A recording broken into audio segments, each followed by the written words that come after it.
got scammed. And it was, one of the toughest times of my life. I got scammed by somebody who looked like me, unfortunately, inside of the real estate game. Unfortunately, in our community, we spend a lot of time in our feelings about things, and you owe me something. Nobody owes you anything. And this is not to negate what any other culture has going on, or we're not anti anything else. I'm just pro-Black. God has made a space for you. And don't let those around you or the naysayers discourage you from your purpose. You were created for a reason. Stand in your purpose and take what's already yours, because God put you here for that reason. This is the Commercial Builders Network, where trust is restored, power is reclaimed, and legacy is built. Let's get to work. Hello, beautiful people, and welcome to the Commercial Builders Network. This is the first episode. I want to say thank you so much for joining us. Now, this was not originally planned. I did not expect to actually do a session by myself.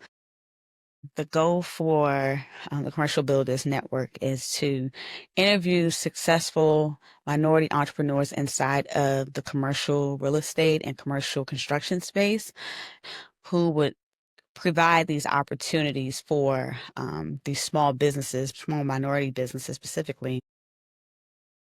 And I ended up talking to this beautiful woman, beautiful Black woman, who challenged me, and she asked me, why? Why are you doing this podcast? What is the reason behind it? I got scammed. And it was, one of the toughest times of my life. I got scammed by somebody who looked like me, unfortunately, inside of the real estate game. I sold my house. I bought a house at 23. Sold my house because I couldn't get funding for my business. So I'm like, oh yeah, well, I have an asset. Let's go ahead and take something out of it. Well, those that are around me were like, well, there isn't any enough equity inside the house. It's not really worth refinancing. Nobody never told me about this HELOC. One told me about the HELOC. I learned about that years later. And the crazy part is I had a real estate license, but nobody was educating me on the do's and the don'ts.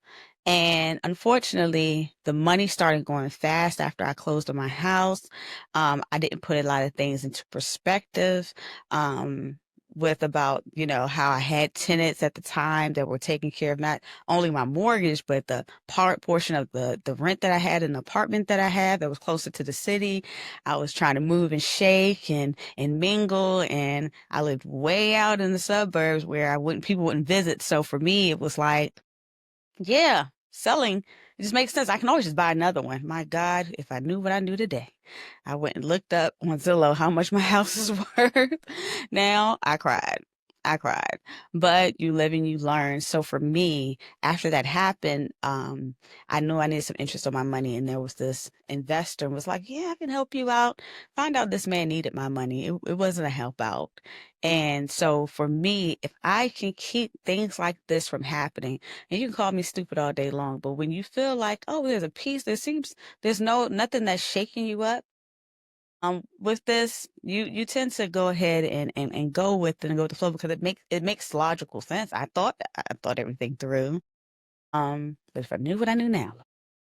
So for me, as I got into, I guess, insurance, I had learned about these IULs and how to become your own bank and how to borrow money against the policy, and all these different ways to build generational wealth using insurance as a vehicle. I was like, oh, my people need this. Spent years trying to educate, and it just never quite hit. So I was like, well, let me go back and get my PNC. I can build the trust, give them what they need to do their business, and then I can circle back around, build the trust, and go ahead and get them what they need for key person insurance, their business succession planning. Same mission that I am with insurance, same mission I had when I had real estate. My real estate license was, I want to go for the underdog. I want to help inspire my people to see ownership is the way.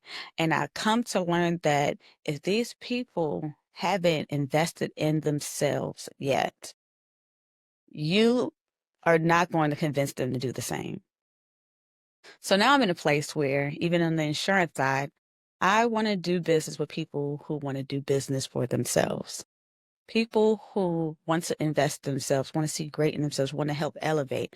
If you haven't had any sacrifices, everything and every decision that you make tends to be emotional. And unfortunately, in our community, we spend a lot of time in our feelings about things, and you owe me something. Nobody owes you anything. And I've also learned that when I did have tenants, I got screwed over a lot. I had people destroy my house, got threatened, all because I had the heart to help, which is not the place to be when you are a landlord. And I know I'm skipping around and I'm all over the place.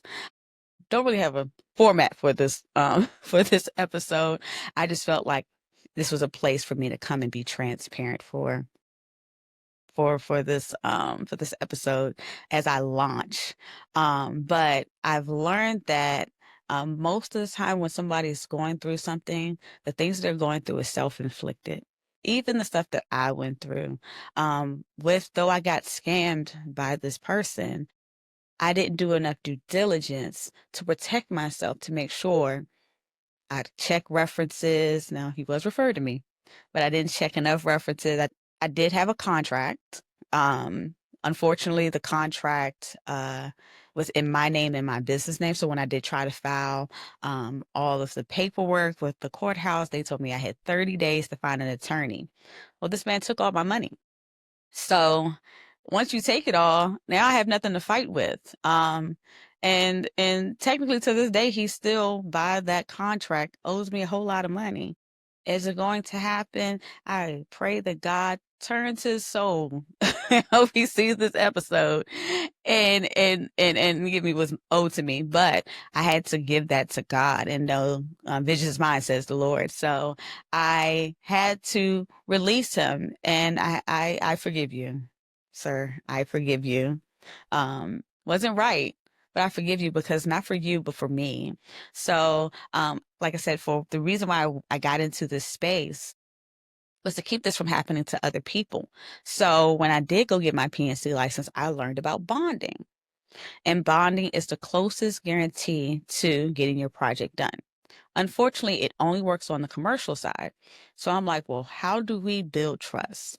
For me, I find it that our people have a really hard time um, developing, investing, and doing these different things because we have trust issues. Now, some of this comes from history and things being pinned against us to not trust each other. And that's something we need to work on. We need to have these tough conversations. Of show up and show up great every time, no matter what it looks like. And a lot of other cultures are exceeding and coming to this country and doing above and beyond because they see the opportunity. I have a client that he told me, he was like, yeah, told me basically about my pride. It was like, I talk too much. And he's like, yeah, we might, get talked to disrespectfully. And I'm not saying to take disrespect, but he's like, we see the bigger picture. Yeah, you might, not show us the most respect. You might not talk to us the right way.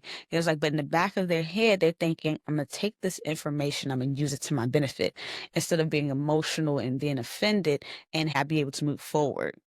So, I do take that as a lesson, even though I was like, no, that doesn't work for me. But I do take it as I did hear you when you said that, because I do want to be better. Yeah. So my PNC license, I got it for bonding. Like I said, it's the closest thing to a guarantee. So you have um, the performance bond, the bid bond, and why can't I think of this now? The payment bond, and it basically states that you are between in all that you're going to do the project for with the price that you said you're going to do it for, that you are going to do the scope of work for which you say you're going to do it for, and that you're going to pay for the materials and the subs on there that you said you're going to pay. When it comes to these investments and when it comes to owning these properties, it's about how these numbers work and does it make sense. So I invite you to this podcast to learn more about that space. I've spent so much time avoiding social media and getting in front of this camera because I don't want to be seen as one of those people who are taking advantage of our people. I feel like we're really, really behind, and a lot of us are finally opening up in our eyes to see and be great and want more. And there are so many different people that are online that are taking advantage of the lack of knowledge. And it's the people that look like us that are taking advantage of us. Do better. Do better. I was doing my thing. I'm trying to build my brand when it came to the trucking industry a few years ago. And there were some things that I saw that I really didn't like and that I really didn't want to be a part of. So I stepped back. And had a fear almost of coming back because I just don't want to be aligned with and it's not everybody that I had came across, but there were a couple that also didn't want like me in the space. And it's okay, you know. I don't need to be invited though. There is a space for me and God made that. And that goes for everybody else who is out there that are afraid to get in front of this camera, that are afraid to step into your purpose out loud. God has made a space for you. And don't let those around you or the naysayers discourage you from your purpose. You were created for a reason. Stand in your purpose and take what's already yours because God put you here for that reason. And there are people that are waiting for you.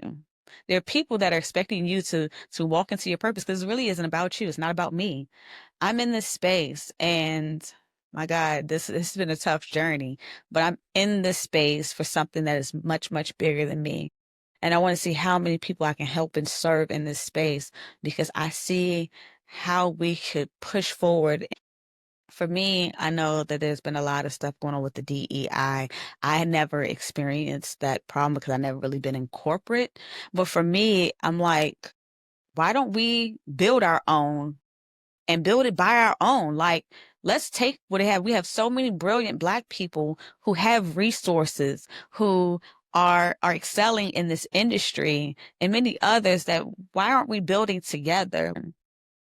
Like many other cultures are. And this is not to negate what any other culture has going on, or we're not anti anything else.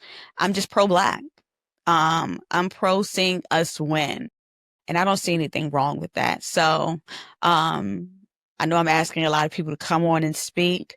I know this platform is not going to be for everybody, and that's okay.